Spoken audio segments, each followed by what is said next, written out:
Тэр чинь өөрөө сонио ойлголт шүү дээ. Одоо яг хөдөлмөрийн зах зээлд идэвхтэй байгаа гэдэг юм уу? Эдгээр насны хийж бүтээж байгаа, нийгмийн харилцаанд орж байгаа, тэ?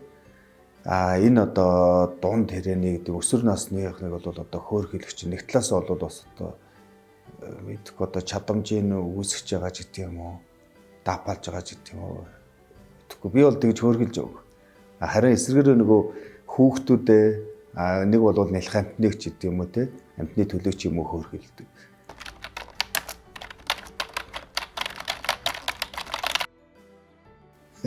Одоо тэгээд ярих чинь нөгөө өөрийгөө магтсан болох гэдэг шүү дээ. 3-4 насны зөрүүтэй 5 хүүхэдтэй. Тэгээд тэр хооронд үндсэндээ бол эхнэр маань 5 удаа төрөхөөр 5 удаа гам байруулах. За тэгээд 5 удаа бие давхар болох үед нь бас халамжлах. За төрсний дараа нөгөө хоол цайг нь хийж өгөх гэдэг. Яг хөө нэг гэмн гэдэг юм энэ цаг үе дээр бол нөгөө даавуу ямар угаах биш бид нар памперс хийгээл хүүхдээ хуурайлал үлгэтгэн ч хүртэл багасчлаа ч сүүлийн хүүхдүүд бол үлгэдүүлэхгүй. Тий.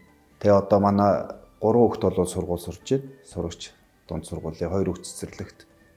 Тэгэл одоо хүүхдүүд бүхнийг нөгөө фронтод идэж бүхнийг хүүхдүүдийн хадлаа тэгэл гэр бүлийн хадлаа болж өгвөл цаг заваа зарцуулаад сайцын үүрэг гүйцэтгэх л явж байна.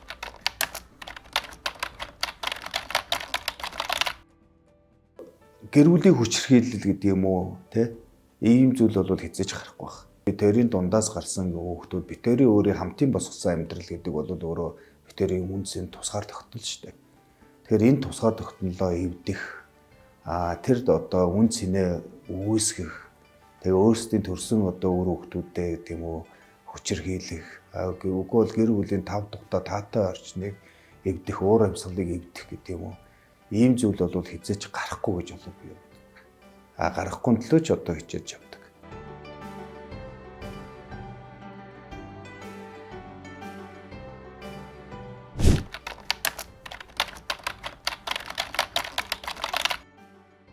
Найз гэж явж байгаа л нэг одоо Монгол үгүй бол улс төрийн өрсөлдөгч талаас харах тэгэж одоо сошиал ертөнцид одоогоос бүүлдэх гэдэг янз бүрийн реакц мацууд гарч штэ. Тэгээ нүүр харахаараа ингээд нэг сайхан кимгөө царайлчаад тэгээд цаашаараа явахаар хараад нөгөө муухаар хэлгээд нөгөө хутгалдаг гэдэг шиг тиймэрхүү харилцаа хандууд бол байна. Сайхан нэг нөхөрл байдаг да.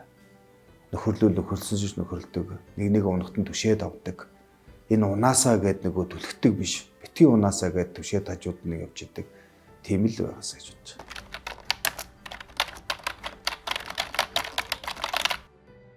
Сүүлийн 3 жил бол байнга бол унаад суухгүй алхаж байна. Алхаа явахаар өөрөөсөө ингээд нийгэм бол тэр чигээрээ харагддаг. ертөнцийн өнгө, амьдрал, жаргал зовлон гэл тэ тэр хүн бол задарсандаа бол тэ тэгж бол яваагүй штэ. Үндсэндээ бол амьдрал хүрэлцээгүй. За мөн одоо өөр хүүхдийн халамж дутуу. Нэг бол одоо ямар нэгэн асуудлаас болоод ер нь бол энэ нийгмийн давхаргууд үүсэж байгаа.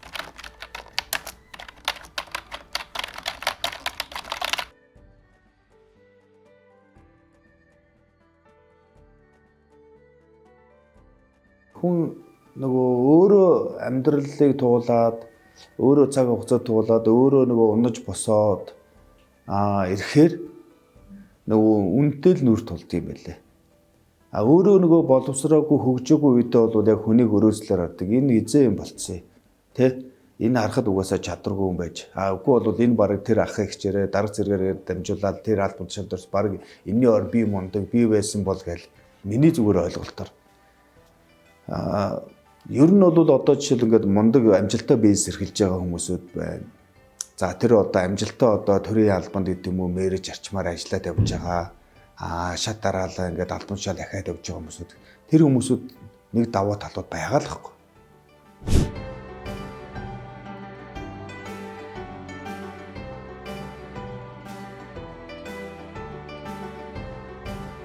Гүйцэтгэл сайтай байна, цаг барьдаг байна, хариуцлагатай байна, бусдыг удирдах чаддаг байна.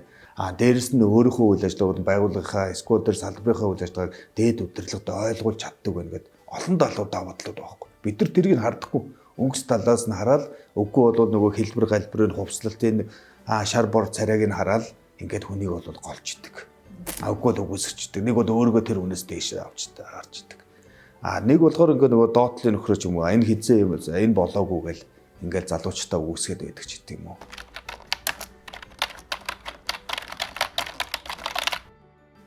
Юу амир юм асуудаг. Би ч одоо эдгүй налиараа. Утсан дээр бол тийм блог гэж байхгүй хоо. Доотлогыг авах юм. За, энэ Facebook дээр байд. За энэ харъя. Байна. Ерөнхийдөө ийм л шүү дээ. Уул усны зураг мөрөгтэй. Тэгээд одоо дүрс зураггүй ч гэдэг юм уу. Нэг 20-од блог лист бол байна шүү.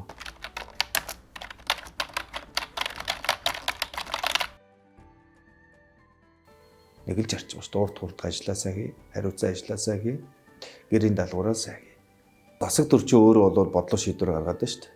Нэгдүгüрт бол энэ хотын төвлөрлийг бол саармжуулъя. Дагуул хотуудыг бий болгоё. Энэ одоо төр захиргааны эрх мэдлүүдийг төвлөрлийг бол саармжуулъя. Жишээлбэл Монгол улсын нийт хүн амын газар нутгийн 0.3% нь Улаанбаатар хотын сая 550%, нийт иргэдийн 50% амьдарч шүү дээ. Тэгээд тэрнийхээ одоо нөгөө баг тойрог, их тойрогт, баг тойрогт нь бол 80 гад, их тойрогт нь бол нийлээд 150 гад бол нийт төрийн эрх мэдлийн 90% төвлөрсөн байна гэдэг байгаа байхгүй. Тэгэхээр энэ бүгд одоо нөгөө төрийн байгууллагуудыг, төрийн шийдвэр гаргаж захираа яам томын газруудыг чиглэлийн дагуу бол задлж өгвөл ихтэй сургуулиудыг задлаад өгөхөд бол ер нь тодорхой хэмжээнд бол энэ төвжирэл болон энэ утаа өөр бол аль аль нь шийдэгдээд явах байх.